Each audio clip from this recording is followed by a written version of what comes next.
The revelation that fish oil appears useless in preventing heart disease, as I reviewed before, in either heart patients or for those trying to prevent heart disease in the first place, leads one to wonder, how did this whole fish tale begin? Well, the common mythology is that in response to anecdotal reports of low prevalence of coronary heart disease among the Eskimo, Danish researchers Bang and Dyerberg went there and confirmed a very low incidence of heart attack. Now, the absence of coronary artery disease would be strange in a meat-based diet, hardly any fruits and vegetables, violating all principles of heart-healthy nutrition. This paradox, then, was attributed to all the seal and whale blubber they were eating, which is extremely rich in omega-3 fish fat, and the rest is history.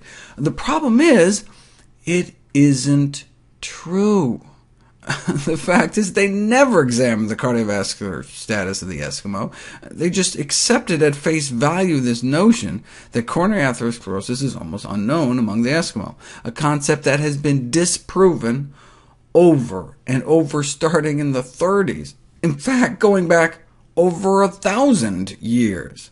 We have frozen Eskimo mummies with atherosclerosis. Another from 500 years ago, woman in her early 40s, atherosclerosis in her aorta and coronary arteries.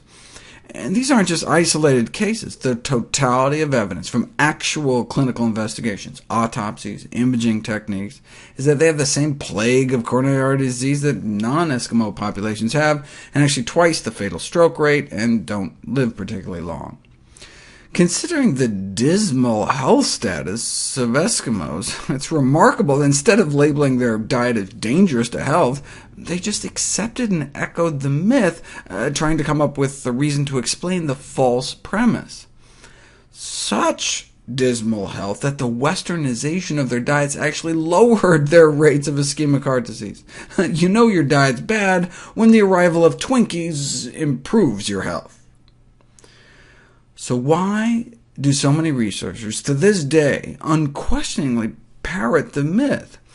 Publications still referring to Bang and Dyerberg's nutritional studies as proof that Eskimos have low prevalence of heart disease represent either misinterpretation of the original findings or an example of what's called confirmation bias, which is when people cherry-pick or slant information to confirm their preconceived notions. They quote the great scientist Francis Bacon, "We prefer to believe what we prefer to be true."